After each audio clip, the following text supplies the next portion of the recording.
hear me in Maryland. I want them to hear me in Washington, D.C. I want them to hear me at Tiffany's office in Warsaw. Who wrote that song? I don't even know. I found it this week looking for protest songs, and I've done this at a couple different places. And I found that, and it comes right up, and it said it was written for today. No kings, no crowns. We'll play it again. Great, great words to it. So welcome. What a glorious day to protest and celebrate us coming together. Yeah! Welcome to the No Kings protest. I'm David Zalewski. I live here in this community, and I'm glad that we're finally doing something here to have a public show of protest for what's going on in our government. I'll help guide us today in the hope that our voices, joined with possibly over 1 million others in this country and in other countries throughout the world, and that will empower those fighting against this move toward authoritarianism, toward autocracy, and together here in Antigo, in Rhinelander, in Eagle River, in Appleton, in Wausau, in Madison, in Milwaukee, in cities large and small throughout this great land, joining with people of like mind, protesting what is happening. People are standing up to say, no king. People are gathering united against the attempt by our president, Donald Trump, to reign as a king. People right now, by the hundreds of thousands, are marching to send a message to Mr. Trump, to the GOP, to Fox News. We will not stand idly by as you dismantle our democracy and remove all of the guardrails in this government. We the people, from Antigo, from Elko, from White Lake, from Langley, from Burnhamwood and all the other surrounding areas, we stand in opposition to the bullying, to the name-calling, to the illegal treatment of immigrants, to sending our military into our cities, to Trump's divisive texting, statements, and lies. I'm thankful for each and every one of you that care enough to come out here today to lend your voice to this important event. You are but one plus one plus one becomes a mighty river flowing through this country to demand change, to demand our president abides by the law, to demand that our president starts following the Constitution upon which this country was built. Why do we protest? One, to send a message that we don't want a king. Two, so we together see we're not alone in this fight. We have all of us here, and we know that there's 1 million people out there today in places all over this country and in the world protesting this government. And three, to embolden those that have legislative power to make changes and to stand up to this administration.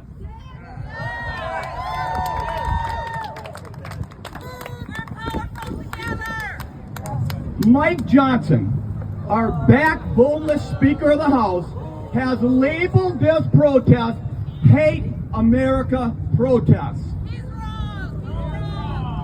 I've heard from the same thing from several other right-wing media outlets. Nothing could be farther from the truth. These protests are because we love America. We are here because we care about the future of this country. We are here because we fear the direction America is taking in its the direction toward an autocracy.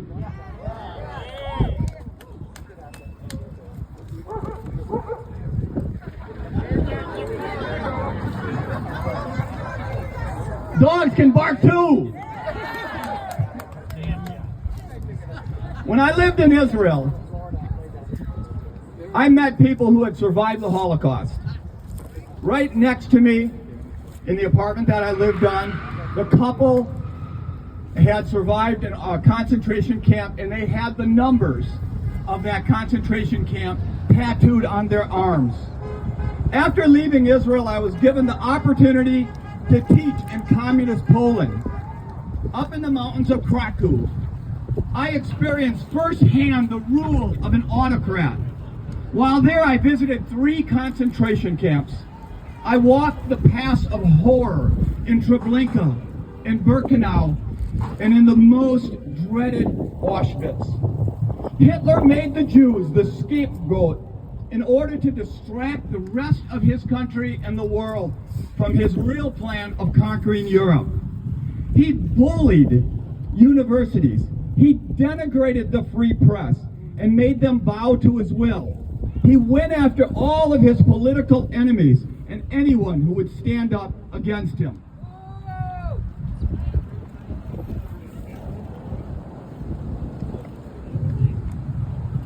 He destroyed the German agencies that would hold him accountable. He placed all of his own sycophants in places of power. History also reveals how insecure of a man Hitler was. He propagated a we versus them attitude. He proclaimed the world was taking advantage of Germany. He pushed a Germany first attitude. Sound familiar? We are at a turning point. We need to sound the alarm. Trump is systematically destroying and remolding this country into an image of himself. Narcissistic, mean-spirited, concerned about filling the pockets of the rich. You're not gonna let him do it! Every single day he abuses the power of the presidency. Yesterday, those of you that follow the news probably heard that he commuted the sentence of George Santos, who was rightfully convicted by a jury of his peers. He just had the DOJ conjure up charges against James Comey, Letitia James, and John Bolton. We are inundated with craziness today. This man and his cronies are realigning our government to keep themselves in power. The crazy is non-stop, so continuous, so extreme, that we are no longer surprised. We are no longer surprised when Health and Human Service Director Robert Kennedy links autism to circumcision, and the president sits there and nods in agreement. We aren't surprised when just this week Trump makes the Prime Minister of Italy uncomfortable on the world stage, commenting on her looks and holding her hand while she was trying to get away and he wouldn't release it.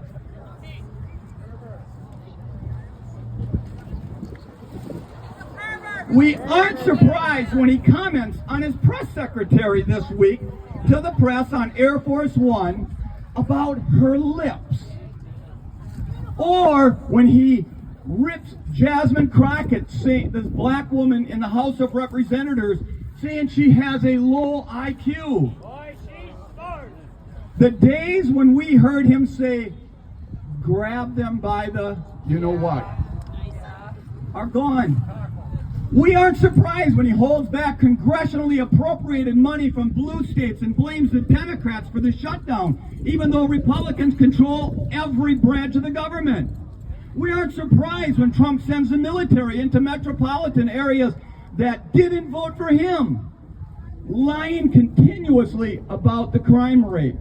And we aren't surprised when he name calls and he bullies universities and media companies and he acts like a mob boss, when he shreds the Constitution and disregards the law, when he executes grift after grift, when he gives the Presidential Medal of Honor to a man who often preached a message of racism, misogyny, and bigotry.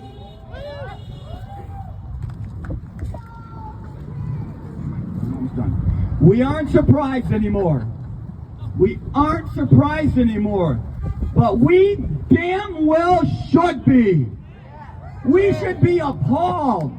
We should be overwhelmingly concerned. We should be angry. We should be motivated. And we should be protesting.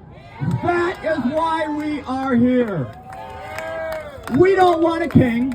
We don't want an autocrat. We don't want a president who breaks the law, abuses his power, and violates our Constitution, who protects the rich, who offends our allies, who legislates from Twitter, who stops helping the poor but gives massive tax breaks to the rich, who tramples people's basic rights. We are at a turning point. It is time to stand up. It is time to be counted. It is time to let our voices be heard. We will not bow the knee to Donald Trump. No kings. Let's start with a little chant here. It's why we protest. No kings, no crowns. We the people won't back down. No kings, no crowns. We the people won't back down. No kings, no crowns. We the people won't back down. No kings, no crowns. We the people don't back down. Okay, Roseanne here is going to step up for a minute, give us some directions as to what we're doing, how to abide by the law in the event if police would come, what to do, and then I'll give us final instructions and we'll go out. We're going to have music during this whole time. We'll have chanting, hopefully singing as well. If you feel like dancing, dance.